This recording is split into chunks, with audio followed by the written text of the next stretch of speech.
And hello again, welcome to another shootout. On the left we've got a MacBook Air, which is an M1 with 8 gigs of RAM, and on the right we've got an ASUS Rog Ally with a Z1 Extreme processor and 16 gigs of RAM.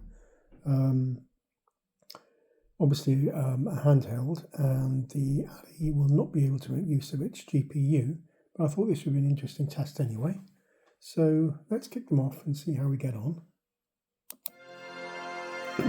And off the blocks we've got the MacBook Air running 15-16% of its processing power against the Rog Ally using 18-19% of its processing power. So the Ally having to work harder off the blocks, although there's not much in it.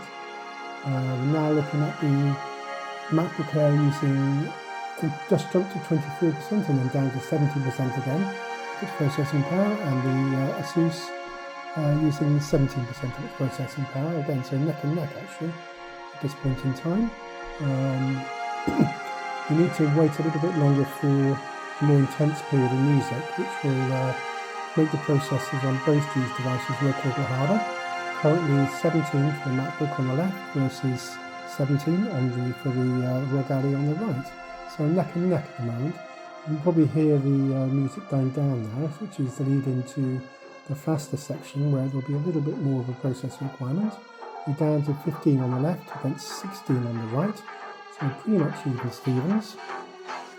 Let's see what happens when things start speeding up a bit. So straight away we're looking at 34% of 37% of processing power for the MacBook against 23% for the Ally. Now down to 21% for the MacBook against 22% for the Ally, 26% versus 26%, 38% versus 34%, 30% versus 32%, 30 again versus 33, 26 versus 32, down to 28, 38 now against 30 for the Ally. So they're going up and down, but they're largely in a very similar ballpark. 29 now against 32 for the Ally. I'm always going to give you the device on the left first, followed by the device on the right. Down to the quiet patch again, and we're looking at 20 for the MacBook against 16 for the Ally. 19 now for the MacBook against 16 still for the Ally. 18 for the MacBook. 20, down to 18 as I looked. The Ally, so pretty much neck and neck. Let's call it there. So I think we've got enough information. I'm going to declare it a draw. So you pay some money, takes your choice. The Ally is great for portable, and obviously you can plug in a USB-C monitor and or further outputs via an adapter. It also has a touchscreen, but it's a lot smaller against the MacBook Air.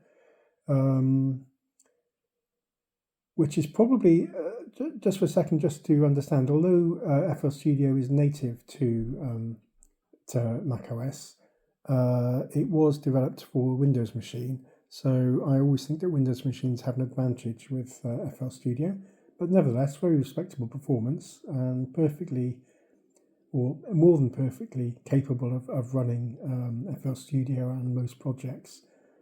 Even on what is now quite an old Apple MacBook Air.